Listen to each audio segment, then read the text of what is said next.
بسم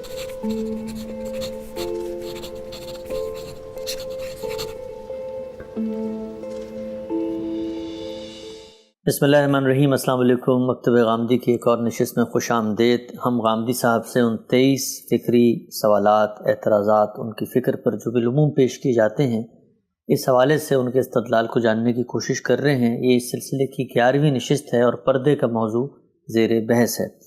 ہم سب بہت شکریہ آپ کے وقت کا۔ آپ کو یاد ہوگا کہ گزشتہ نشست میں ہم نے سورہ نوح کے اوپر جو آپ کی آراء سامنے آئی تھیں، اس پر علماء کا جو استدلال ہے وہ آپ کے سامنے پیش کیا تھا۔ غض بصر اور زینت کے لفظ پہ آپ نے علماء کے استدلال پہ اپنا استدلال پیش کیا تھا۔ اسی بحث کو آگے بڑھاتے ہیں۔ میں نے آپ کو یاد ہوگا گزشتہ نشست میں مولانا مودودی علیہ رحمہ کی تفسیر تفہیم القرآن سے الا ما ظہر منہا سے کیا مراد ہے، اس پہ ان کا استدلال پیش کیا۔ میں چاہوں گا کہ اسی استدلال کا آپ جواب دیں۔ 3 باتیں اصلاً انہوں نے کہی تھیں۔ پہلی یہ کہ الا ما ظہر منہا سے مراد وہ چادر یا وہ کپڑا ہے جو آپ سے آپ ہوا میں اڑ جاتا ہے۔ مولانا نے یہ کہا تھا کہ ما ظاہرہ میں جو کچھ آرائش و زیبائش سے ظاہر ہو یا ظاہر ہو جائے یہ مراد ہے، اس سے ہاتھ پیر چہرے کا استثناء مراد نہیں ہے۔ یہ لفظ کیا ہے، قرآن نے اس کو کیسے استعمال کیا اور آپ کا استدلال کیا ہے؟ ضمن اس سے پہلے کہ ہم استدلال کے ان پہلوؤں کی طرف جائیں، تھوڑی سی یاد دہانی کر لیں۔ جی، یہ ساری بحث جو ہم نے کئی نشستوں میں کی ہے، اس میں یہ بات بالکل واضح ہو گئی کہ یہ تصور کہ عورتوں کا دائرہ عمل ان کا گھر قرار دیا گیا ہے، اس کی کوئی بنیاد نہیں۔ یہ بات کہ انہیں ہر حال میں پردے میں رہنا ہے، اس کی بھی کوئی بنیاد نہیں۔ یہ بات بھی بالکل واضح ہو گئی کہ اللہ تعالیٰ نے پردے کے کوئی احکام نہیں دیے بلکہ آداب سکھائے ہیں۔ یہاں پر بھی سورہ نور میں جو چیز زیر بحث ہے وہ عورتوں اور مردوں کے ملنے جلنے کے آداب ہیں، جس کو میں اختلاط مرد و زن کے آداب سے تعبیر کرتا ہوں۔ ٹھیک۔ اس کے ساتھ یہ بات بھی بالکل متعین ہو گئی کہ اب جس چیز پر ہم بحث کر رہے ہیں اگر وہ نہ ہو اور اوپر کی ہدایات پر بات ختم ہو جائے تو پھر لباس کے وہی آداب زیر بحث آئیں گے جو اس سے پہلے ایک نشست میں ہم نے تفصیل کے ساتھ جان لیے تھے۔ یعنی ضروری چیزیں کیا ہیں، مستحبات کیا ہیں۔ اگر کوئی خواتین اللہ تعالیٰ کی بندگی کا احساس رکھتی ہیں تو انہیں آگے بڑھ کر کیا طریقے اختیار کرنے چاہیے۔ یہاں جو ساری بحث ہو رہی ہے وہ پردے کی بحث نہیں ہے، وہ زینت کی بحث ہے۔ اس لیے میں نے جس وقت پچھلی نشست ختم ہو رہی تھی تو آپ کی بات روک کر یہ توجہ دلائی تھی کہ زینت کا کیا مفہوم ہے۔ یہ بات اس میں کوئی شبہ نہیں کہ بعض لوگوں نے کہی ہے کہ انسان کے خلقی محاسن کو بھی زینت کہا جا سکتا ہے یا وہ بھی اس میں شامل ہو سکتے ہیں۔ تو میں نے یہ عرض کیا تھا کہ عربیت میں اس کی گنجائش نہیں۔ چنانچہ امام راضی شخص نے اس پر گفتگو کی اور بعض اہل علم بھی یہ رائے رکھتے تھے، لیکن بتدریج یہ رائے ختم ہوتی چلی گئی۔ اس وقت اگر آپ دیکھیں تو احناف کے جو بڑے مفسرین ہیں، مولانا سید ابواللہ صاحب مودودی جو پردے کے بہت بڑے علمبرداروں میں سے ہیں، وہ بھی زینت میں خلقی حسن کو شامل نہیں کر رہے۔ ٹھیک۔ چنانچہ ساری بحث اب کس چیز کے اوپر ہے؟ وہ اس چیز کے اوپر ہے کہ اگر عورتوں نے زیب و زینت کیا ہوا ہے، بناؤ سنگار کیا ہوا ہے، انہوں نے کوئی آرائشی نوعیت کے ملبوسات پہنے ہوئے ہیں، اس صورت میں اللہ تعالیٰ کیا بتا رہے ہیں؟ یعنی یہ بات پوری طرح واضح ہونی چاہیے۔ الا ما ظہر منہا تو استثناء ہے نا۔ جو بات کہی گئی ہے وہ یہ ہے کہ لا یبدین زینتہن، انہیں اجانب کے سامنے، اجنبی لوگوں کے سامنے، اجنبی مردوں کے سامنے اپنی زینتوں کا اظہار نہیں کرنا چاہیے۔ یہ بات کہ زینتوں کے اظہار کو اللہ تعالیٰ پسند نہیں کرتے۔ زیب و زینت، بناؤ سنگار، زیورات، اس طرح کی جتنی چیزیں ہیں ان کے معاملے میں اللہ کا منشا یہ ہے کہ انہیں چھپا کے رکھا جائے۔ یعنی یہ ظاہر کرنے کی چیزیں نہیں ہیں۔ آپ جانتے ہیں کہ ایک تو اس کا جبلی پہلو ہے کہ خواتین یہ پسند کرتی ہیں کہ وہ ملبوسات بھی آرائشی پہنیں، وہ یہ پسند کرتی ہیں کہ وہ زیورات پہنیں، وہ یہ پسند کرتی ہیں کہ وہ بناؤ سنگار یا میک اپ کریں۔ یہ چیز بہت نمایاں ہو جاتی ہے جب شادی بیاہ کی تقریبات ہوتی ہیں، کہیں جانا آنا ہوتا ہے، مجالس میں پہنچنا ہوتا ہے، تو جس طرح سے آپ اپنے آپ کو بناتے سنوارتے ہیں اس میں خواتین کے ہاں وہ محض ہاتھ منہ دھو لیا، نہا لیا، بال بنا لیے، بات یہاں تک محدود نہیں رہتی جی، بلکہ غیر معمولی زیب و زینت کی صورتیں بھی نمایاں ہو کے سامنے آ جاتی ہیں۔ ان سے متعلق یہ بات کہ اللہ تعالیٰ یہ چاہتے ہیں کہ وہ نمایاں نہ ہو، وہ چھپا کر رکھی جائے، ان کو اجنبیوں کے سامنے نہ کھولا جائے، اس میں کوئی اختلاف نہیں۔ جی اچھا، یہ آپ بھی یہی کہتے ہیں، سب یہی کہتے ہیں؟ صحابہ کرام بھی اس کو اسی معنی میں لے رہے ہیں، علماء کرام بھی اس کو اسی معنی میں لے رہے ہیں، میں بھی اسی معنی میں لے رہا ہوں۔ تو یہ بات سمجھ لینی چاہیے کہ اس سے پہلے بہت سی چیزیں تھیں کہ جو اختلاف پہلو رکھتی تھی اپنے اندر، ان کو ہم نے تفصیل کے ساتھ موضوع بنا کے یہ دیکھا کہ عورتیں زندگی کے ہر شعبے میں کردار ادا کر سکتی ہیں، ان پر کوئی پابندی نہیں ہے، وہ سادہ مہذب لباس پہنیں، لباس کے مختلف پہلو بھی تفصیل کے ساتھ ہم نے سمجھ لیے، اس کے ساتھ وہ پڑھائیں، اس کے ساتھ اسپتالوں میں جائیں، اس کے ساتھ وہ تدریس کریں، وہ علمی اور تحقیقی کام کریں، وہ مجالس میں شریک ہوں، ان پر اللہ تعالیٰ نے کوئی پابندی نہیں لگائی جی۔ وہ آداب البتہ ملحوظ رہنے چاہیے، لیکن زیب و زینت کا اظہار اس کو اللہ تعالیٰ پسند نہیں کرتے۔ تو اگر آپ کہیں کہ مذہبی لحاظ سے وہ کیا چیز ہے کہ جو عورتوں کے ساتھ خاص ہے، تو وہ یہی چیز ہے، زیب و زینت کے مواقع، وہ زیب و زینت ہی کا اظہار ہے۔ اور اس میں جب حکم کی ابتدا یہاں سے کی ہے کہ وَلَا يُبْدِينَ زِينَتَهُنَّ، اور پھر اس کے بعد محرم رشتوں کی پوری فہرست بیان کی ہے، تو اس کا مطلب ہے کہ اللہ تعالیٰ زینتوں کے اظہار کے معاملے میں بہت متنبع کرنا چاہتے ہیں خواتین کو، کہ وہ اس کے اظہار سے متعلق اللہ تعالیٰ کی ہدایت کو پیش نظر رکھیں۔ اور یہ جو محرم اعزاء کا ایک حلقہ ہے جس کی اللہ تعالیٰ نے پوری فہرست بیان کر دی ہے، اس سے باہر اگر جانا ہو، یعنی زینتوں سے روکا نہیں ہے، جی، زینتوں کے بارے میں یہ نہیں کہا کہ اتار دو، جی، تاہم یہ ضرور کہا ہے کہ ان کا اظہار اس دائرے میں ہونا چاہیے اور ان کے اظہار سے اجنبیوں کے سامنے میں ہر حال میں گریز کرنا چاہیے۔ یہ میں نے اس لیے توجہ دلائی کہ ایک تو بحث کیا ہے، بحث پردے کی نہیں ہے، جی، یعنی اگر زیب و زینت نہیں کیا ہوا تو کوئی مسئلہ نہیں، لیکن کیا ہوا ہے تو یہ بحث پیدا ہو گئی کہ پھر کیا اللہ تعالیٰ اس معاملے میں بھی یہ کہتے ہیں کہ زیب و زینت کیا تو کوئی حرج کی بات نہیں، وہ کہتے ہیں کہ نہیں، زیب و زینت کا اظہار نہیں ہونا چاہیے۔ ٹھیک، اور اس کے اس پہلو پر، یعنی اس بنیادی بات پر کوئی اختلاف کبھی نہیں ہوا، ہو بھی نہیں سکتا۔ اس کی وجہ یہ ہے کہ بالکل واضح الفاظ میں اللہ تعالیٰ نے یہ بات کہہ دی ہے کہ وہ اپنی زینتوں کا اظہار نہ کریں، اور یہ بتا دیا ہے کہ یہ محرم اعزاء ہیں، ان کے سوا کسی اور کے سامنے ان کا اظہار نہیں ہونا چاہیے۔ تو بنیادی بات یا قرآن کا پیغام کیا ہے خواتین کے نام، وہ تو یہی ہے کہ زینتوں کا اظہار نہیں ہونا چاہیے۔ آگے کی بات بعد میں کریں گے، ٹھیک، یعنی پہلے اس اسٹریس کو واضح ہو جانا چاہیے کہ یہاں اللہ تعالیٰ چاہتے ہیں، یہ جیسے ہم پیچھے بیان کر رہے تھے کہ وہ یہ نہیں چاہتے کہ عورتیں گھروں کی ہو کر رہ جائیں، وہ یہ نہیں چاہتے کہ ان کو کسی پردے میں بند کر دیا جائے، وہ یہ نہیں چاہتے کہ ان کے اوپر کوئی بیجا پابندیاں لگائی جائیں ملنے جلنے میں، وہ آداب ہی سکھا رہے ہیں۔ لباس کے بارے میں بھی ہم نے بحث کر کے یہ بتایا کہ اس کے بھی درجات ہیں، جی، اور اس میں بھی کوئی متعین چیز اللہ تعالیٰ نے نہیں بیان فرمائی، بلکہ حفظ فروج کی ایک اجمالی تعبیر اختیار کی ہے جس کا ہم اجتہادی اطلاق اس اصول پر کرتے ہیں۔ ٹھیک، وہاں پر جو عام مذہبی نقطہ نظر رائج ہے اس سے ہم نے بہت سے پہلوؤں سے اختلاف کیا، جی، لیکن یہاں میں زور دے کر یہ کہنا چاہتا ہوں کہ کوئی اختلاف نہیں ہے، نہ مجھے، نہ اس سے پہلے کے اہل علم کو، نہ کسی اور کو۔ یعنی زیب و زینت کے لیے لازم احکام ہیں جو عورتوں کو دیے گئے۔ اسی لیے میں نے پچھلی دفعہ یہ بتایا تھا کہ زیب و زینت میں خلقی محاسن شامل نہیں، یعنی یہ حسن کو چھپانے کا حکم نہیں ہے، یہ چہرے کو چھپانے کا حکم نہیں ہے، یہ جسم کے خط و خال کو چھپانے کا حکم نہیں، وہ حفظ فروج میں جو کچھ ہونا تھا ہو چکا۔ یعنی لباس کیا ہونا چاہیے، یہ بنیادی طور پر زیب و زینت سے متعلق اللہ کی ہدایت ہے، اور اس کا بنیادی پیغام یہی ہے کہ اس کی نمائش نہیں ہونی چاہیے۔ جس وقت اس کائنات کا پروردگار کوئی بات کہتا ہے اور یہ کہتا ہے کہ زیب و زینت کا اظہار نہ کرو، تو ظاہر ہے کہ یہ چیز خود زیب و زینت کو بھی ڈسکریج کرنے کا باعث بنے گی، حوصلہ شکنی کرے گی اس کی۔ اگر کیا ہوا ہے زیب و زینت تو ایک مسلمان خاتون جو اللہ پر ایمان رکھتی ہے، اس کا قرب چاہتی ہے، اللہ کے پیغام کو مثبت طور پر دیکھتی ہے، وہ زیادہ سے زیادہ چھپانے کی طرف جائے گی۔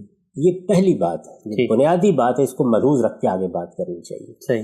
اب میں نے یہ گزارش کی تھی کہ 2 استثناء بیان کیے. ایک استثناء محرم اعزہ کا، اس پر تو کوئی خاص بحث نہیں ہے، اس میں کچھ بحثیں، لیکن وہ بڑی بنیادی نوعیت کی بحثیں نہیں ہیں، بلکہ کچھ تفریعات ہیں.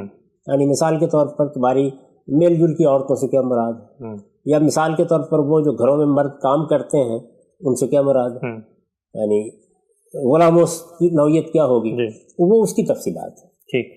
اصل چیز یہ ہے جو باعث بن گئی ہے ایک بڑے اختلاف کا، وہ الا ما ظہر منہا، یعنی جو استثناء اللہ تعالیٰ نے بیان کیا، یہ کہا کہ وہ اپنی زینتوں کا اظہار نہ کریں سوائے ان کے جو ظاہر منہا، یہ عربی زبان لفظ آ گیا، یہ لفظ آ گیا ہے.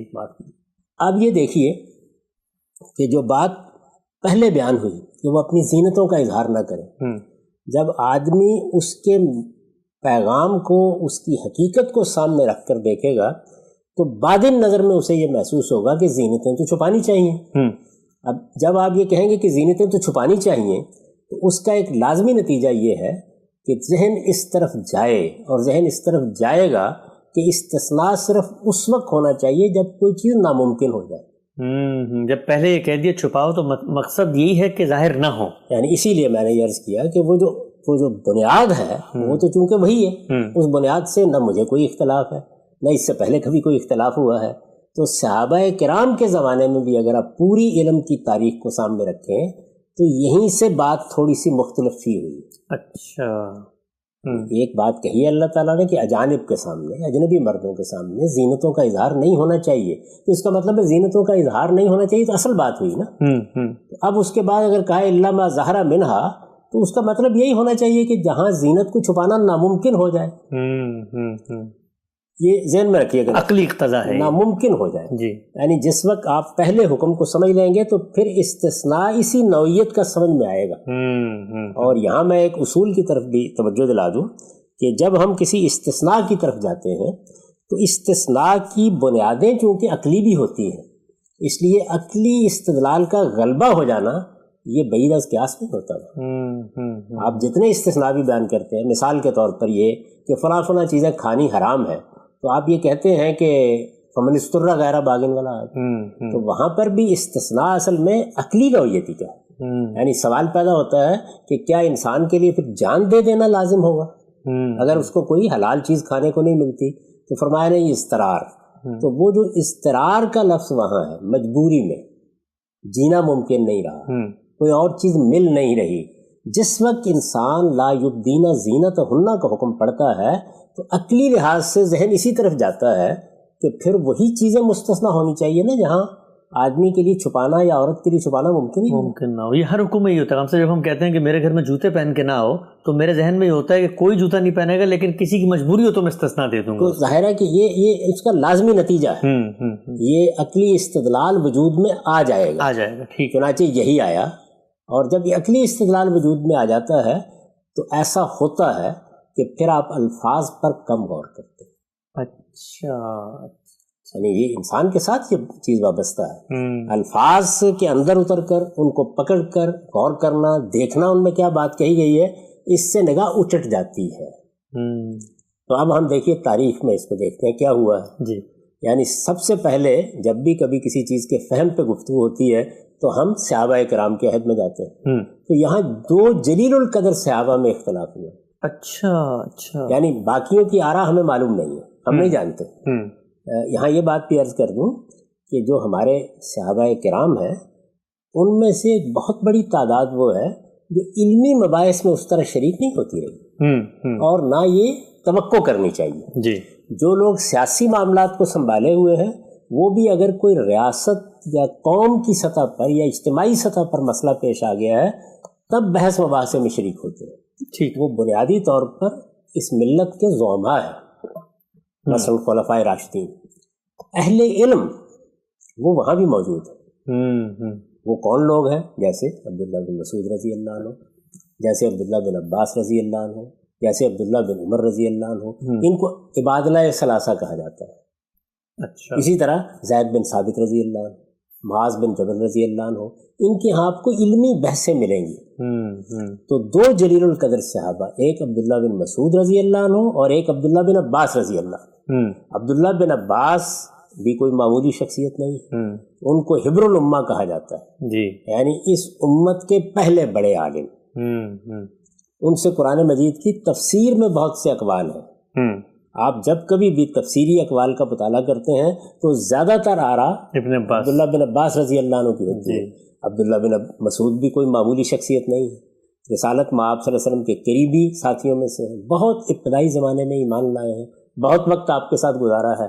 تو یہاں عبداللہ بن مسعود کا اپروچ وہ تھا جو میں نے آپ کو بیان کیا، عقلی اپروچ، جو فوراً سے ذہن میں آتا ہے، جو فوراً ذہن میں آتا ہے۔ یعنی انہوں نے یہ رائے اختیار کی کہ چونکہ اللہ تعالیٰ یہ کہہ رہے ہیں کہ اجنبی مردوں کے سامنے زینتوں کا اظہار نہیں ہونا چاہیے، تو استثناء تو ناممکنات ہی کا ہو سکتا ہے۔ اب آپ ذرا دیکھیں کہ ناممکن کیا ہے۔ یعنی ایک تو یہ ہے نا کہ آپ نے گلے میں زیور پہنے ہوئے ہیں، آپ نے کانوں میں زیور پہنے ہوئے ہیں، خواتین کہاں کہاں زیبائش آرائش کرتی ہیں، پاؤں میں پازیب پہنتی ہیں، اسی طرح ناخنوں پر کوئی رنگ لگائیں گی، کوئی مہندی لگا لیں گی، آج کل کے زمانے میں نیل پالش لگا لی جاتی ہے، ہاتھوں میں زیب و زینت کی جاتی ہے، کنگن پہنے جاتے ہیں، چوڑیاں پہنی جاتی ہیں، اسی طریقے سے گلے میں، اسی طریقے سے آپ چہرے کے اوپر میک اپ کرتے ہیں یا بناؤ سنگار کرتے ہیں یا کوئی چیز لگاتے ہیں، آنکھوں میں سرما لگا رہے ہیں یا اور اس نوعیت کی چیزیں ظاہر ہے وہ تبدیل ہوتی رہتی ہیں۔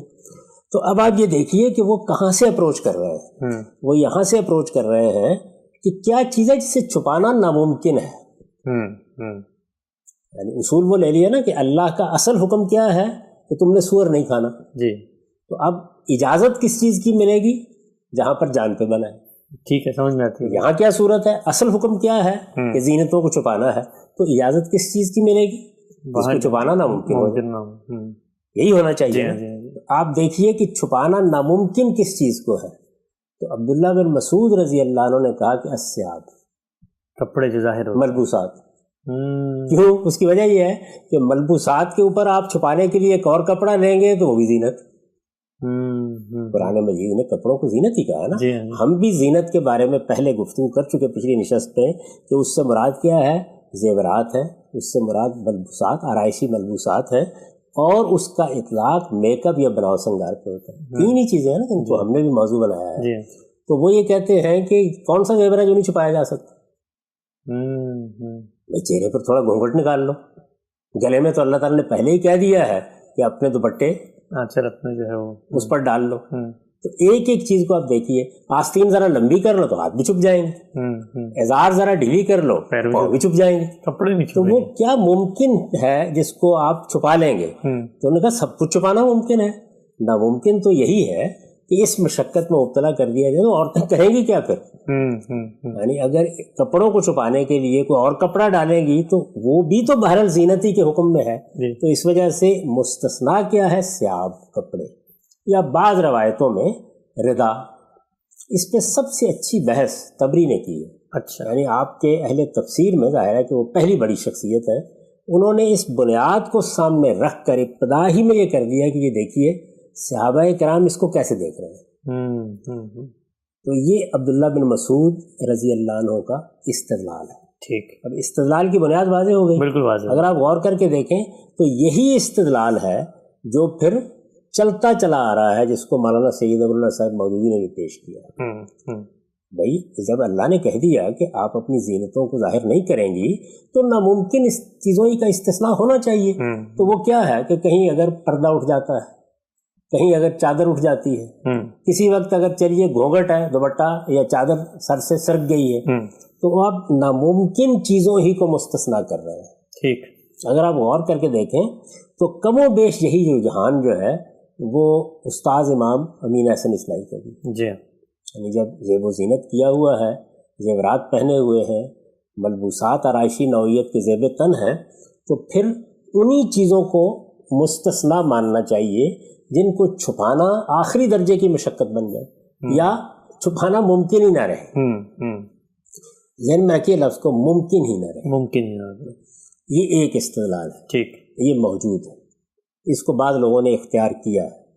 اس کے بالکل برخلاف بالکل اوپر چلے جائیے عبداللہ بن عباس رضی اللہ عنہ، وہ یہ کہتے ہیں کہ نہیں، ما ظہر منہا کا مطلب یہ ہے کہ وہ جگہ مستثنا ہے جو جبلی طور پر عادتاً کھلی ہوتی ہے، وہاں تھا ناممکن، وہاں تھا کہ ناممکن، یعنی اصل میں تو آپ نے ہر زینت کو چھپانا ہے، اصل میں ہر زینت کو چھپانا ہے جی، یہاں استثناء یہ ہے کہ جس کو چھپانا ناممکن ہو جائے، وہ اگر غور کریں تو صرف چادر یا لباس یا ملبوسات یا اوپر کا لباس یہی ہو سکتا ہے ناممکن۔ اگر آپ دیکھیں گے جی، تو عبداللہ بن مسعود رضی اللہ عنہ وہ بات نہیں کریں گے جو مولانا سید اکبر صاحب مودودی جہاں سے اٹھا رہے ہیں بات، وہ تو یہ بتائیں گے کہ الا ما ظہر منہا سے مراد کیا، وہ کہیں گے اچھا بردا، بس یہ بات کہیں گے۔ ان کے شاگرد بھی اسی بات کو بیان کرتے ہیں، جی، دو چار جو بیان کرتے ہیں۔ تو میں یہ کہہ رہا ہوں کہ اس کے بالکل برخلاف عبداللہ بن عباس رضی اللہ عنہ جو حبر الامہ ہیں اور بڑے جلیل قدر صحابی ہیں، انہوں نے ابتدا ہی میں اختلاف کیا، انہوں نے کہا نہیں، الا ما ظاہر منہا سے مراد کیا ہے انسان کے وہ اعضاء جو جبلی طور پر چھپائے نہیں جاتے۔ اچھا، اب ظاہر بات ہے کہ ساری بحث کہاں آ گئی؟ ساری بحث یہاں آ گئی کہ الا ما ظاہر منہا کی جو ترکیب ہے، کیا وہ عبداللہ بن مسعود رضی اللہ عنہ کی تائید کرتی ہے یا عبداللہ بن عباس رضی اللہ عنہ کی تائید؟ یعنی یہ الفاظ کون سے موقف کو اپنے اندر قبول کر لیتے ہیں؟ ظاہر ہے کہ اب آپ الفاظ ہی میں جائیں گے، یعنی پہلی بات تو یہ ہے کہ آپ گئے کہاں سے، اختلاف پیدا کہاں سے ہوا، تو دو جلیل القدر صحابیوں نے اس کی ابتدا کر دی۔ دیکھنا ہی چاہیے نا پہلے ابتدا ہی میں کہ اختلاف پیدا، ابھی تو میں نے آپ کو یہ بتایا کہ اختلاف کے پیدا ہونے کا باعث کیا چیز بنی۔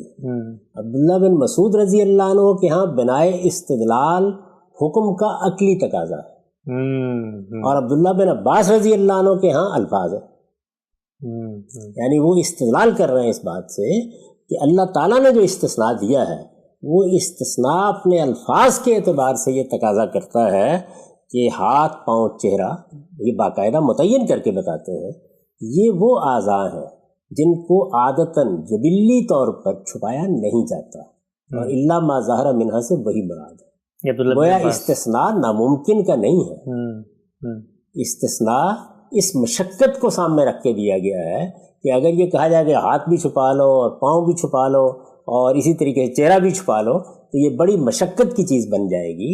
تو اللہ تعالیٰ نے جس طرح عبادات کے معاملے میں استثناء کو مشقت تک محدود رکھا ہے، ناممکن تک نہیں لے گئے، یہاں بھی یہی کیا ہے، یہ تو عقلی پہلو ہے، لیکن ان کے استدلال کی بنیاد اصل میں الا ما ظاہر منہا کے الفاظ ہیں، اس لیے وہی فیصلہ کن ہونے چاہیے۔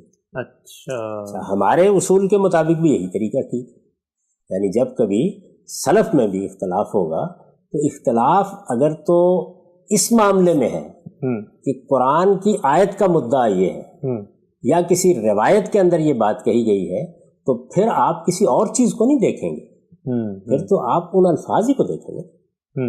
عبداللہ بن مسعود استنباط کر رہے ہیں تو قرآن کے الفاظ سے، عبداللہ بن عباس رضی اللہ عنہ بیان کر رہے ہیں تو قرآن کے الفاظ، تو قرآن مجید کے الفاظ کیا کہتے ہیں۔ اب یہ بات آپ دیکھیے کہ استثناء اگر یہ تھا کہ کوئی اس طرح کا معاملہ اگر ہو گیا ہے کہ جس کا لحاظ رکھنا ممکن ہی نہیں ہے تو اچھی بات ہے، اس میں آپ مواخذے میں نہیں ہوں گی، تو پہلی بات تو یہ کہ اس کو بیان کرنے کی ضرورت ہی نہیں تھی، یعنی اس طرح کا استثناء تو آپ سے آپ عقلی طور پر سمجھ لیا، لا یکلف اللہ نفسا الا وسعها، ہر جگہ بیان کر دیا، ہر جگہ موجود ہوتا ہے، یعنی جس چیز کو چھپانا ممکن ہی نہیں ہے تو ظاہر ہے کہ اس میں کوئی مسئلہ بھی نہیں تھا، لیکن تھوڑی دیر کے لیے مان لیجئے کہ ابہام کو دور کرنے کے لیے اللہ تعالیٰ نے وہی بیان کرنا تھا، ٹھیک، تو عربیت کی روح سے الفاظ یہ ہونے چاہیے تھے کہ الا ان یظہر منہ شیء، اچھا ترجمہ بنہا شیء، یعنی زینتوں کا ذکر تھا ان کو چھپا کے رکھو، تو اس کے بعد الفاظ یہ ہوتے کہ الا یہ کہ ان میں سے کوئی چیز ظاہر ہو جائے، ٹھیک ہے، ٹھیک، یعنی چھپانا ممکن نہ رہے، جیسے ہم کہتے ہیں نا کہ قتل خطا جو ہے اس میں عمد تو نہیں پایا جاتا نا، لیکن کسی غلطی سے ایسا ہو گیا، یہاں بھی یہ ہے کہ اگر ایسا ہو جائے، زیادہ سے زیادہ یہ کہ غلطی سے چلیے چادر اٹھ گئی، چلیے نقاب اٹھ گئی، تو اللہ معاف کرنے والا ہے، اللہ معاف کرنے والا ہے، تو پھر اس کے الفاظ بھی وہی ہونے چاہیے تھے۔ آپ غور کر کے دیکھیں یہ الفاظ نہیں، اچھا، الا ان یظہر منہا شیء کی قسم کے الفاظ نہیں ہیں، ایک تعبیر ہے، اور تعبیریں بھی ہو سکتی تھی اس طرح کی اس طرح کی کوئی تعبیر ہونی چاہیے تھی. یعنی اگر استثناء کی نوعیت وہ ہوتی تو پھر وہ بیان بھی ناممکن کو کرے نا. قرآن مجید کے الفاظ ہیں الا ما ظہر منہا. ٹھیک. اب آپ دیکھیے کہ جس طرح ہم نے یہ دیکھا کہ غض بصر کے معاملے میں فیصلہ کن چیز خود قرآن کے استعمالات بن گئے. یعنی جب قرآن نے یہ کہا کہ تم غض بصر سے کام لو تو دوسری جگہ غض اصوات کی تعبیر آ گئی. جی ہاں پتہ چل گیا مطلب غض صوت کی تعبیر آ گئی.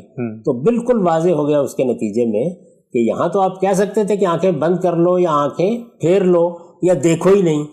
وہاں کیا کہیں گے؟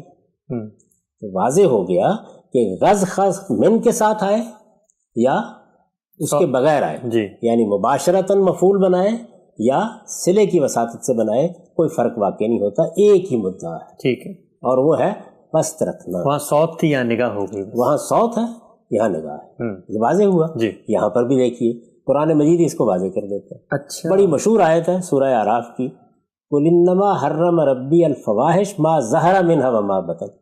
جی جی. اب دیکھیے کہ یہاں کیا ہے الا ما ظہر منہا، وہاں کیا ہے ما ظہر منہا. اب ذرا ترجمہ کیجئے اس کا. یعنی اللہ تعالیٰ نے فواحش کو حرام کیا ہے الا یہ کہ وہ کہیں ظاہر ہو جائیں. نہیں وہ تو کھلی ہوئے، وہ تو سب یہی ترجمہ ہو گیا، تو ہو نہیں سکتا، کر ہی نہیں سکتے نا آپ. جی جی. تو اصل میں الا ما ظہر منہا کی ترکیب عربیت کی روح سے اس صورتحال کو قبول ہی نہیں کرتی.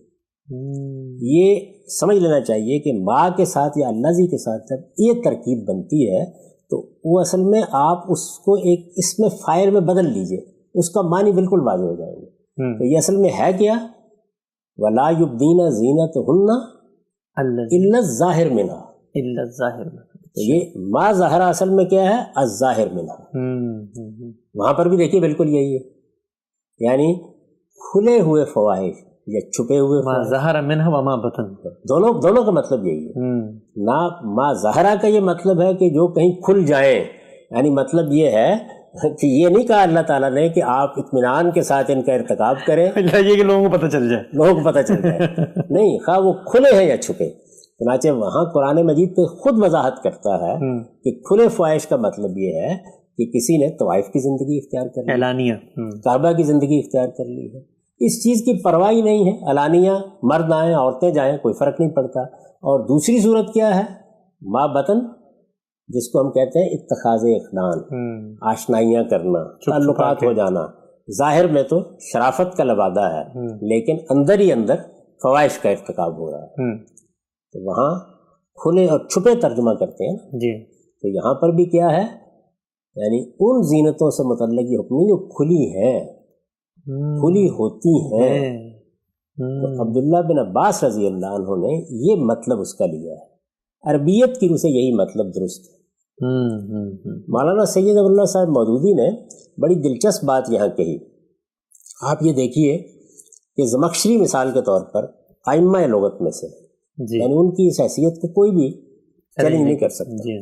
وہ جب اس کو بیان کرتے ہیں تو کیسے بیان کرتے ہیں؟ وہ بیان کرتے ہیں کہ ما جرت العادت والجبلہ علی ظہورہ والاصل فیہ الظہور. یعنی الا ما ظہر منہا کا مطلب کیا ہے کہ عادت اور جبلت جس کے ظہور پر جاری ہے، یعنی وہ چیزیں جو عادتاً کھلی رہتی ہیں، عادتاً کھلی ہوتی ہیں، جبلی طور پر کھلی ہوتی ہیں. یعنی جبلی طور پر عادتاً کون چہرہ چھپاتا ہے، کون ہاتھ چھپاتا ہے؟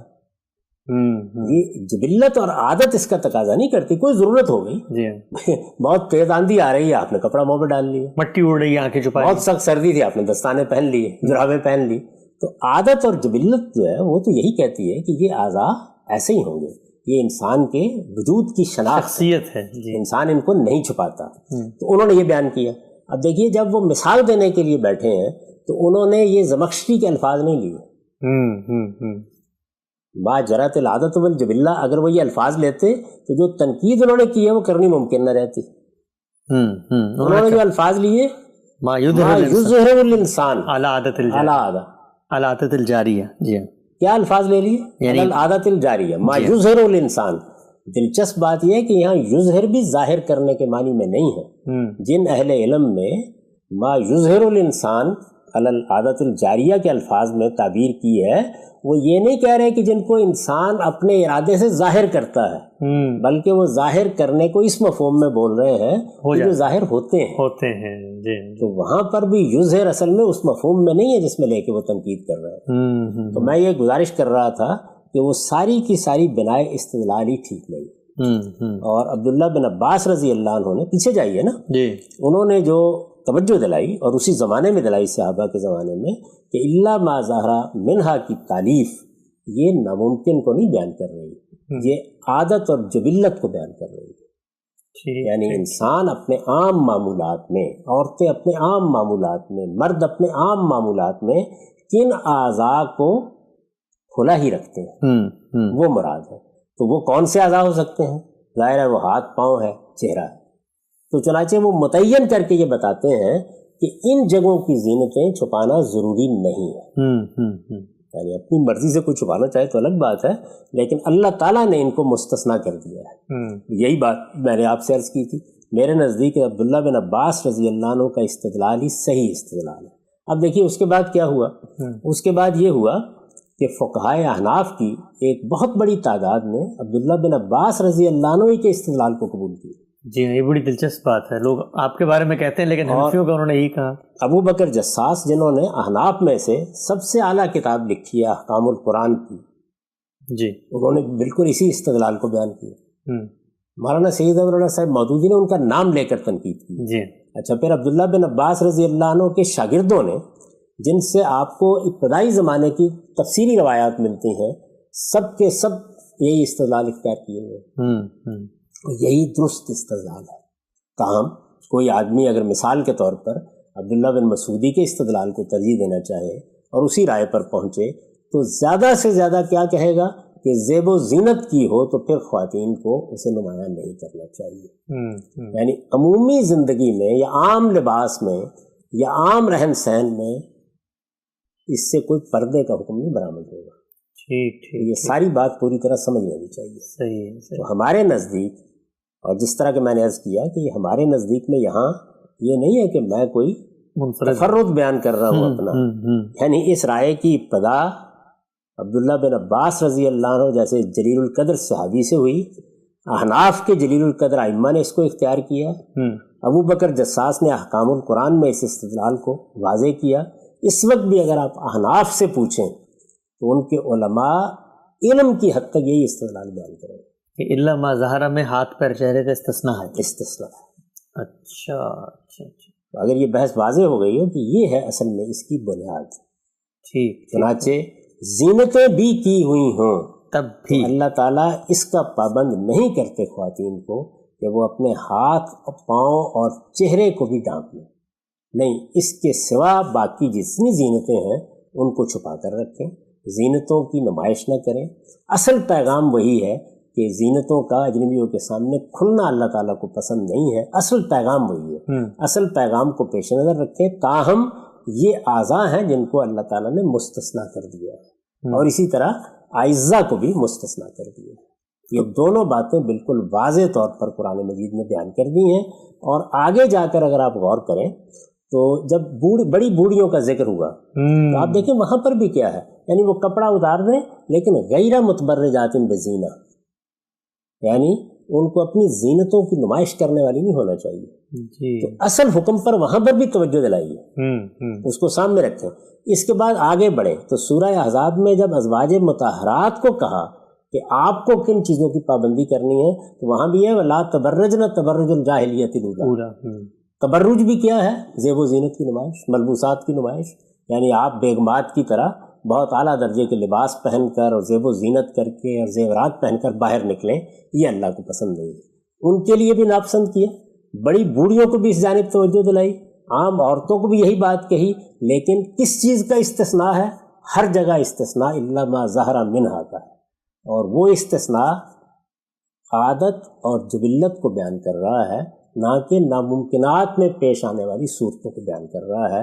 عربیت کی روح سے الفاظ اس دوسری رائے کو قبول نہیں کرتے، یہ میری بات کا خلاصہ ہے۔ ٹھیک، ہم سب بہت تفصیل سے آپ نے یہ بات بتائی ہے، سوالات اس پہ کافی سارے ذہن میں آتے ہیں، اور میں آغاز کر لیتا ہوں، پوچھتا ہوں آپ سے پہلی چیز یہ ہے کہ جب ہم نے آپ کی یہ رائے سمجھی اور عبداللہ ابن عباس نے بھی یہ رائے دی، تو اس کا نتیجہ کیا نکلا کہ ہاتھ پہ آپ نے مہندی لگائی ہوئی ہے، زینت کی ہوئی ہے، نیل پالش لگائی ہے، چہرے پہ میک اپ کیا ہے، پیروں میں کچھ اس طرح کا مہندی لگائی ہوئی ہے، باقی گلے میں ہار پہنا ہوا ہے، تو اب صرف منہ کے اوپر جو آرائش ہے ہاتھوں پہ اور پیروں پہ وہ تو لے کر آپ جا سکتی ہیں باہر، لیکن گلے کا ہار، کوئی گلو بند پہنا ہوا ہے، کچھ اور کوئی شرارہ ہے جس پہ کام ہوا ہوا ہے، لباس ہے ظاہر کا، وہ سب چھپایا جائے گا سوائے ہاتھ پیر چہرے کے علاوہ۔ دیکھیے نا، گلے کے زیورات کے بارے میں تو خاص طور پر بتا دیا جی، یعنی جب یہ کہا کہ زینت کی چیزوں کو نمایاں نہ کرو سوائے اس کے کہ جو ظاہری ہوتی ہیں، جو کھلی، تو فوراً بات بتا دیا کہ اس کے لیے وَلْيَضْرِبْنَ بِخُمُرِهِنَّ عَلَىٰ جِيوبِهِنَّ، اپنے دوپٹے اپنے گریبانوں پر ڈال دو۔ تو وہ میں بحث کر کے بتا چکا ہوں کہ دو سوالات پیدا ہوتے تھے جب اللہ تعالیٰ نے یہ بات کہی، دونوں کا جواب دے دیا گیا، یعنی یہی اسی جگہ کچھ سوالات ہوئے جن کا جواب پھر سورہ کے آخر میں دیا گیا، لیکن یہاں یہ بات واضح کر دی گئی کہ آپ جب بھی باہر نکلیں تو اس کا اہتمام کر کے نکلیں، جب بھی اجنبی مردوں سے ملنا ہو تو اس کا اہتمام کریں، اور گلے میں اگر کوئی زیور پہنا ہوا ہے تو اپنے دوپٹوں کے آنچل اس پر ڈالیں۔ تو کپڑوں کا کیا ہوگا؟ مطلب کپڑوں پہ جو کام ہوا ہوا ہے، کپڑوں پہ مینا کاری ہوئی، وہ تو الا ما ظہر منہا کے تحت آ گیا، یعنی دیکھیے ہاتھ، پاؤں، چہرہ اور ملبوسات، اس کو تو ہم بیان کر چکے ہیں اس سے پہلے، یعنی یہ تو وہ چیز ہے کہ جس کو عبداللہ بن مسعود بھی نہیں کہہ رہے کہ ڈھانپ کے رکھیں، کیونکہ وہ تو زیر بحث ہی نہیں، زیر بحث، کیونکہ مولانا مودودی صاحب نے یہ لکھا تھا کہ وہ چادر جو اس کپڑوں کے اوپر ہوتی ہے اس کا استثناء بیان ہو رہا ہے، نہ کہ ان اصل کپڑوں کا استثناء۔ لیکن وہ ان کا تو چونکہ ایک خاص نقطہ نظر ہے نا، جی، اس خاص نقطہ نظر میں پھر ظاہر ہے کہ عبداللہ بن مسعود رضی اللہ عنہ کی بات کی بھی ایک دوسری تعبیر سامنے آ جاتی ہے۔ جی جی، اور کہیں سے ان کو یہ بات بھی مل گئی کہ ایک روایت میں انہوں نے الردا کا لفظ استعمال کیا، یعنی اوپر ایک چادر لی جاتی ہے، لیکن جو اصل بات ہے وہی ہے کہ یا تو آپ ادھر جائیں گے کہ اللہ تعالیٰ نے ہر زینت کو چھپانے کا حکم دیا ہے، وہ جہاں کہیں بھی ہو، وہ میک اپ ہے، وہ ملبوسات ہیں، چھپانے ہی کا حکم دیا ہے، اللہ یہ کہ کسی جگہ کو چھپانا ناممکن ہو جائے، یا استدلال یہ ہوگا، مولانا سید ابو العلا صاحب مودودی کا استدلال یہ ہے۔ اس لیے جب ہم ان کے استدلال کی بنیاد سمجھ لیں گے تو پھر باقی باتوں کی تردید کی ضرورت نہیں ہے، وہ تو اس کے لازمی نتیجے کے طور پر نکلیں گی، لیکن عبداللہ بن عباس رضی اللہ عنہ کا استدلال قرآن کے الفاظ سے ہے کہ یہ الفاظ ناممکن کو بیان کرنے کے لیے موضوع نہیں ہے، یہ عادت کو بیان کرنے کے لیے موضوع ہے، چیز کے واقعے کو بیان کرنے کے لیے موضوع ہے، یعنی ان کا مطلب یہ نہیں ہے کہ جو ظاہر ہو جائے، اتفاقاً نمایاں ہو جائے، ان کا مطلب ہے جو کھلے ہوتے ہیں، جو ظاہر ہوتے ہیں، یا جو زینتیں ظاہر ہوتی ہیں، تو یہ ابتدا سے اختلاف ہوگا، اور تو میرے نزدیک جب آپ بنیاد سے ایک بات کو سمجھ لیتے ہیں کہ وہ کیا ہے تو ظاہر ہے کہ اس پہ لوازم بھی خود بخود زیر بحث آ جاتے ہیں، تو ہمارے نزدیک ہاتھ، پاؤں، چہرہ الا ما ظہر منہا میں شامل ہے، ایسے ہی لباس بھی، ایسے لباس بھی۔ ٹھیک، اچھا عام صاحب، آپ کی جو رائے ہے جو آپ نے بتایا ابن عباس رضی اللہ عنہ سے، اس کا میں پھر عرض کر دوں کہ میں اس میں متفرد نہیں ہے، اس میں اگر کسی نے اعتراض کرنا ہے تو وہ فقہائے احناف پر بھی اعتراض کرے،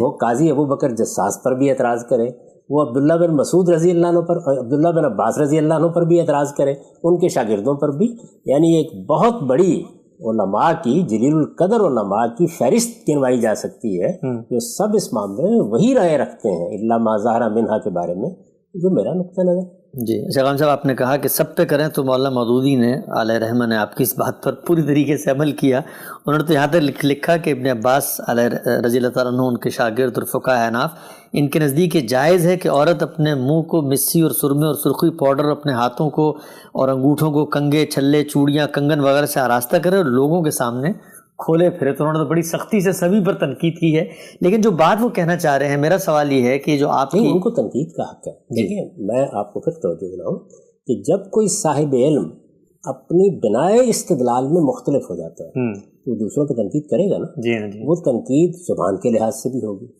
جیسے کہ انہوں نے کوشش کی کہ یظہر اور ظاہرہ کا فرق واضح کریں، تو میں نے یہ عرض کیا کہ وہاں یظہر بھی اس معنی میں نہیں ہے جس میں لے کے وہ تنقید کر رہے ہیں، یہ بالکل اس معنی میں ہے کہ بھئی انسان اپنا چہرہ تو کھولتا ہی ہے نا، تو کھولتا کا لفظ آپ نے سنا اور آپ نے کہا کہ یہ کوئی عمدن کھولتا ہے، نہیں، یہ اصل میں عادت ہی کھلا ہوا ہوتا ہے۔ عربی زبان میں بھی ایسے ہی اظہرہ کا لفظ استعمال کیا جا سکتا ہے، تو وہ اس طرح سے اس کو پھر آگے بڑھائیں گے اور اس میں تنقید بھی کریں گے۔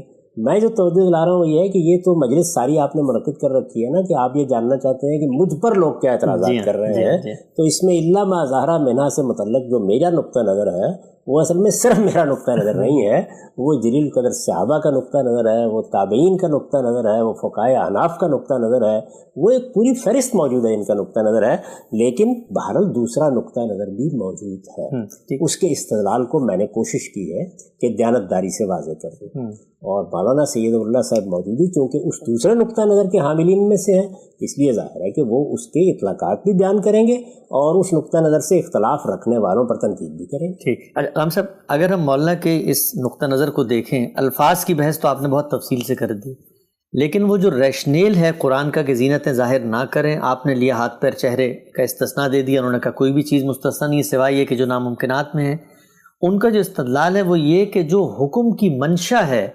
وہ منشا اگر سینے پہ زیور ہے، پاؤں میں پازیب ہے یا اور کوئی زینت کی ہوئی ہے، اس سے روکنا اللہ کا مقصود ہے، تو پھر جو مقصد وہاں پیدا ہو سکتا تھا، یعنی آپ نے زینت کی ہے، اجنبی لوگوں کے سامنے جائیں گی، اس سے فتنے کا اندیشہ ہوگا، تو وہ تو بدرجہ عتم چہرے سے، ہاتھوں سے، پیروں سے ہو جاتا ہے، تو ان کے اس سوال کا پھر کیا جواب ہے کہ آپ کی اس رائے کو مان کے؟ اس کا جواب یہ ہے کہ اللہ تعالیٰ جب کسی سد ذریعہ کے طور پر چیز کا ذکر کرتے ہیں تو انہوں نے اپنی شریعت کا ایک اصول بیان کیا اور وہ پوری شریعت میں کار فرما ہے کہ وہ ایسی مشقتوں میں نہیں ڈالتے جس سے زندگی گزارنا ناممکن ہو۔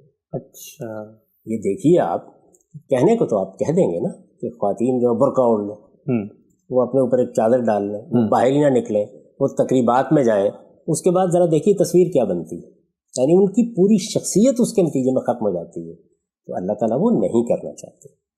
پھر یہ ہے کہ جس وقت اللہ تعالیٰ کوئی بات کر دیتے ہیں تو میرا یا آپ کا کام یہ نہیں ہے کہ ہم اس بات میں اپنا کوئی استدلال داخل کریں۔ تو یہاں بحث یوں نہیں ہے کہ مولانا مودودی صاحب نے ایک عقلی استدلال کیا ہے اور ہم عقلی استدلال سے اس کا جواب دیں۔ جی، ہم تو یہ کہہ رہے ہیں کہ جو استدلال انہوں نے کیا ہے قرآن کے الفاظ اس کو قبول نہیں کرتے، تو اس وجہ سے کسی عقلی استدلال کی بنا ہی اس وقت استوار ہوگی جب قرآن اس کی گنجائش پیدا کرے گا۔ ٹھیک ٹھیک ٹھیک، میں نے یہ گزارش کی ہے نا کہ اگر قرآن مجید نے بات نہیں ختم کر دی ہوتی، خود کوئی استثناء نہ بیان کیا ہوتا، تو پھر عقلی استدلال کی بھی گنجائش تھی، بلکہ شاید وہی رائے قائم کرنا پڑتی جو انہوں نے قائم کی۔ ٹھیک، اچھا ہم صاحب اگلے میں ان کے استدلال کی طرف آتا ہوں۔ یہ کہتے ہیں کہ یہ حکم آ جانے کے بعد آپ نے 2 صحابہ کا تو ذکر کر دیا، لیکن جن کے لیے حکم تھا صحابیات، مولانا مودودی علیہ رحمہ کہتے ہیں کہ اس حکم کے آ جانے کے بعد نقاب کو ان کے لباس کا ایک لازم جز بنا دیا گیا۔ اس سوال پہ آنے سے پہلے میں صرف ایک بات پوچھنا چاہتا ہوں مختصر، لوگ عام طور پر ہم سے یہ بھی فرماتے ہیں کہ غامدی صاحب کو جہاں اپنی تائید میں کسی صحابی کی رائے مل جائے تو وہاں تو وہ بڑے زور و شور سے بیان کرتے ہیں اپنے عباس کی بھی رائے، ان پہ تنقید کریں، لیکن بہت سارے ایسے معاملات ہیں ان میں صحابہ کی رائے بالکل مختلف ہے، تو اس میں تو ان کو اگر کوئی صحابی کی تائید نہیں ملتی تو اس میں وہ منفرد ہی رہتے ہیں۔ میں نے بہت زور شور کے ساتھ عبداللہ بن مسعود رضی اللہ عنہ کی رائے بھی بیان کی، آپ کو بتایا کہ ان کا استدلال کیا ہے، بلکہ اس استدلال کی اصل کی طرف توجہ دلائیے کہ کہاں سے پیدا ہوا ہے۔ اس وجہ سے علم کی دنیا میں اسی دیانت کے ساتھ بات کی جاتی ہے۔ یہ توجہ کس پہلو سے دلائی گئی ہے؟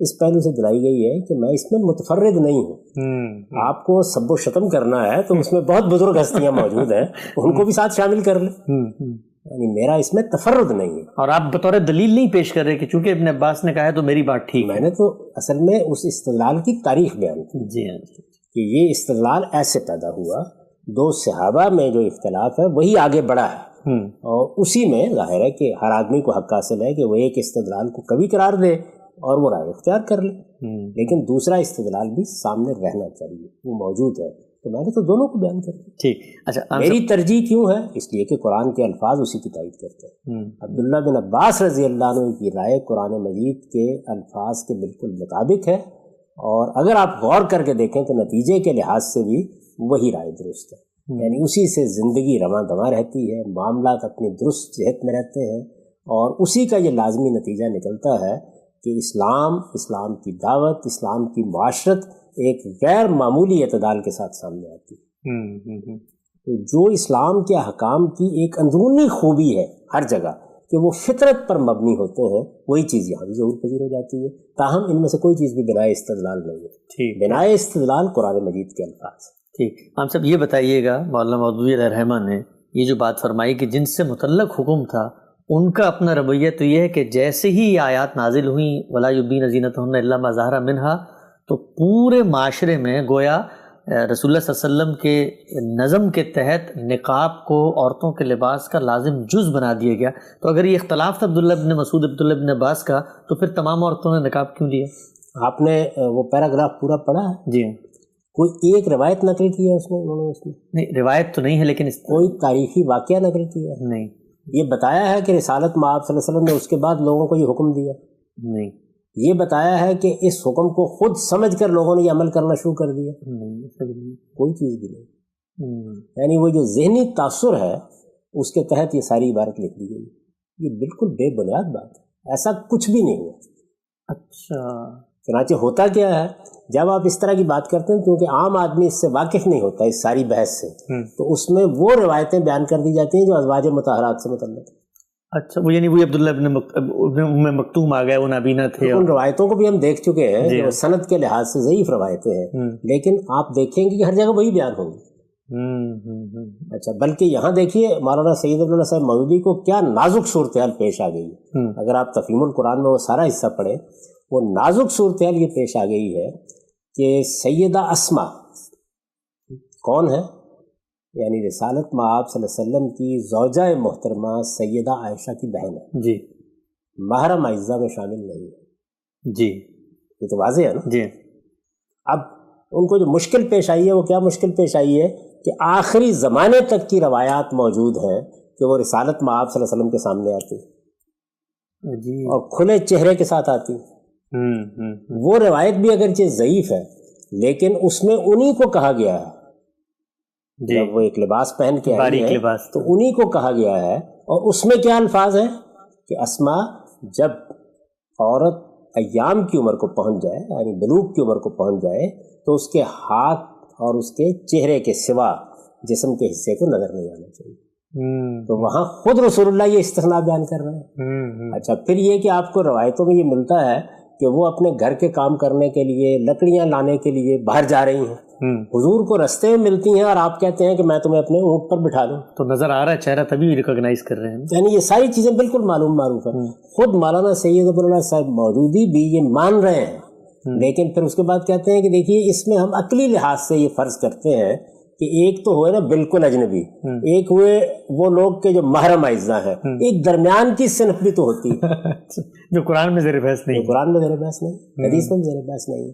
تو یہ ساری بات جو انہوں نے فرمائی ہے اس کی کوئی بنیاد تاریخ میں موجود نہیں، سرے سے موجود ہی نہیں. کوئی حکم نہیں دیا گیا، کبھی پابند نہیں کیا گیا.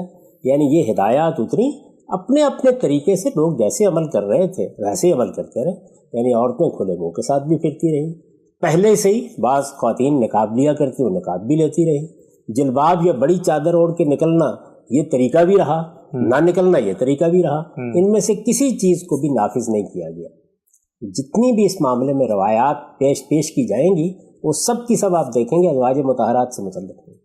عام عورتوں سے ان کا کوئی تعلق ہی نہیں ہوگا. اور اس میں اگر روایتی میں جانا ہے تو بالکل فیصلہ کن ہو جاتی ہے وہ بات کہ آخری حج کے موقع کے اوپر جب احرام بھی کھل چکے ہیں، وہاں پر ایک خاتون رسالت مآب صلی اللہ علیہ وسلم سے سوال کر رہی ہیں.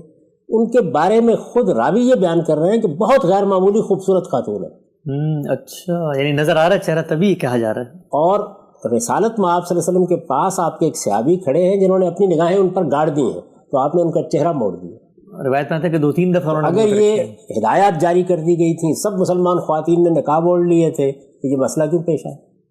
اچھا، پھر رسول اللہ صلی اللہ علیہ وسلم نے ان کا رخ موڑ دیا، نہ کہ عورت کو کہنا تو خاتون کو چاہیے تھا کہ بیوی پردہ کرو، تم نے پڑھا نہیں قرآن. اچھا، وہاں آپ یہ تعویل بھی نہیں کر سکتے کہ احرام میں تھے. اچھا، اس لیے کہ احرام کھل چکے تھے اس وقت. وہ واقعہ بالکل واضح طور پر بتا دیتا ہے. تو میں آپ سے گزارش کر رہا ہوں کہ مجھے ان چیزوں کو پیش کرنے کی ضرورت نہیں ہے، اس لیے کہ جب اللہ کی کتاب اس معاملے میں بالکل واضح ہے تو پھر کسی روایت کی کوئی حیثیت نہیں رہتی. لیکن روایات میں جو تصویر وہ بیان کر رہے ہیں کوئی ایک چیز بھی نہیں، اور یہی وجہ ہے کہ انہوں نے خود بھی کوئی حوالہ نہیں دیا، کوئی روایت پیش نہیں کی. کوئی روایت. ٹھیک ہے. اچھا، ہم سب آخری سوال اس ضمن میں، آج کی نشست کا وقت ہمارے پاس کم ہے. فقہائے احناف کا انہوں نے ذکر کیا، ان کی رائے بھی بیان کر دی ہے، تو واضح ہو گیا کہ آج کل جو ہم جب علماء سے گفتگو کرتے ہیں اور عورت کے پردے کے بارے میں ان کے بہت شدت ہے، یہ بات تو 2 اور 2 4 کی طرح واضح ہے کہ جو بڑے فقہاء تھے حنفیوں کے، وہ بھی چہرے کو قرآن کے حکم کے تحت پردے میں شامل نہیں کیا، چھپانے کا حکم نہیں کرتے، یعنی اس آیت کے تحت نہیں اس آیت کا کوئی تعلق نہیں ہے۔ وہ ساری بحث اگر ہوتی ہے تو سورہ احزاب استحباب کے ذیل میں بھی ہوتی ہے تو سورہ احزاب کے تحت ہوتی ہے۔ جی جی، لیکن اس آیت کے ضمن میں جب میں نے دیکھا موجودہ دور کے جو احناف بات کر رہے ہیں، وہ یہ کہتے ہیں کہ فتنے کا ایک اندیشہ ہے، ٹھیک ہے کہ اللہ ما ظہر منہا میں چہرہ شامل نہیں ہے، لیکن فتنے کے اندیشے کے پیش نظر یہ بھی مان لیا کہ قرآن کا حکم یہاں پر یہ نہیں ہے، ہم بطور اللہ کی دین، اس کی منشا، اس کی خواہش کو جاننے والے لوگ کیا لوگوں کو یہ نہیں کہہ سکتے ہمارے اس چہرے سے جو تم خوبصورت خاتون ہو، میک اپ کر کے باہر نکلتی ہو، جو فتنہ زیور پہن کے ہونا تھا وہ چہرے سے ہو رہا ہے، تو ہم سد ذریعہ کے طور پہ اس کو روک دیں؟ کیسے کہہ سکتے ہیں؟ یہ تو اللہ تعالیٰ کی شریعت خود بنانا ہے۔ جس چیز کا اللہ نے کسی کو پابند نہیں کیا، ہم کون ہوتے ہیں پابند کرنے والے؟ کوئی باپ، کوئی بھائی، کوئی عالم کوئی نصیحت کرنا چاہتا ہے حالات کے لحاظ سے تو اس کو دین بنا کے نہ پیش کرے۔ یہ نصیحت تو آپ کو حق حاصل کرنا ہے۔ یعنی آپ یہ جانتے ہیں کہ وقتی تدابیر میں بعض اوقات سختی برتنا پڑ جاتی ہے، لیکن اس چیز کو اسی طرح پیش بھی کرنا چاہیے، یہ بتانا چاہیے کہ اس وقت صورتحال یہ ہو گئی ہے۔ ہم یہ گفتگو کر رہے ہیں، اس وقت ایک بڑی وبا دنیا میں پھیلی ہوئی ہے جی۔ اس وبا کے پس منظر میں 10 باتیں جو گھر میں رہنے کے لیے کہی جاتی ہیں، باہر جانے کے لیے کہی جاتی ہیں، کہتے ہیں نا جی، لیکن چونکہ ان کا استدلال موجود ہوتا ہے تو مانتے بھی ہیں لوگ، نہیں بھی مانتے مان بھی لیتے ہیں۔ لیکن آپ اگر فرض کر لیجئے کہ یہ بیان کریں کہ اس کے نتیجے میں یہ دینی حکم ہے، تو پھر آپ کو دلیل دینی چاہیے اس کی۔ اللہ تعالیٰ نے خود یہ بتا دیا، فتنے کا اور کیا زمانہ ہوگا؟ یعنی رسالت میں آپ صلی اللہ علیہ وسلم کے دور میں کیا فتنے موجود نہیں تھے؟ موجود تھے۔ ہم تو سورہ احزاب میں دیکھ چکے ہیں کہ منافقین مدینے کی چھوٹی سی بستی میں کیا صورتحال پیدا کیے ہوئے تھے، کس طرح وہ ایک دعوت کو ہدف بنائے ہوئے تھے، کس نوعیت کی اذیتیں انہوں نے حضور کے لیے پیدا کر دی۔ آج کیا روز تہمتیں اس طرح کی لگ رہی ہیں جیسی تہمتیں وہاں لگا دی گئی۔ تو اس وجہ سے اگر فطرے ہی کو دیکھنا ہے تو اس بستی میں تو اس سے بڑے پیمانے پر موجود ہے، لیکن اللہ نہیں ہدایت۔ کتنے ریپ کے روز واقعات آپ کے یہاں ہوتے ہیں، آپ دیکھیں کہ وہاں ہوئے ہیں۔ مسجد میں جاتی ہوئی خاتون کا ہوا ہے، مائز کا معاملہ بھی ایک ریپ کا معاملہ ہے، یعنی زنا بالجبر کا معاملہ ہے، اس لیے کہ خاتون کو کوئی سزا نہیں دی۔ تو یہ سب چیزیں ہوئی ہیں بھائی وہاں بھی، لیکن اللہ تعالیٰ نے جتنی پابندی لگانی تھی اتنی لگائی ہے، اور اللہ تعالیٰ بار بار توجہ دلاتے ہیں کہ یہ بات کہ شریعت کیا ہے یہ طے کرنا ان کا کام ہے۔ میں اس سے نہیں روکتا کسی کو، یعنی اگر کوئی باپ ہے، کوئی بزرگ ہے، کوئی عالم ہے کہ وہ کسی صورتحال کے لحاظ سے کوئی نصیحت کرے، لیکن اس نصیحت کو دین نہیں بنا سکتے۔ ٹھیک ٹھیک، غلام صاحب ہمارا یہاں وقت ختم ہو گیا ہے، اور یہ اس سلسلے کی 11ویں نشست تھی۔ ہم نے پردے پہ بہت تفصیل سے بات کی۔ کچھ اور سوالات ہیں اطلاقی نوعیت کے سوالات، مثلا یہ کہ مرد و زن کے اختلاط میں کیا عورت سے ہاتھ ملایا جا سکتا ہے، بلکہ آج کل تو مغربی ممالک میں ایک سیمی سا حگ بھی کیا جاتا ہے، اس کے بارے میں آپ کی کیا رائے ہے؟ مخلوط محافل، شادیوں میں خواتین جاتی ہیں، ایکٹنگ کرتی ہیں، ماڈلنگ کرتی ہیں، زینتیں کی ہوتی ہیں، لیکن مقصد اس کا کیا ہوتا ہے؟ اور بہت ساری چیزیں اس ضمن میں آپ کی فکر پہ کچھ سوالات پیدا ہوتے ہیں، انشاءاللہ آئندہ نشست میں ہم اس کو زیر بحث لائیں گے۔ اب تک آپ کے وقت کا بہت شکریہ۔ بہت شکریہ۔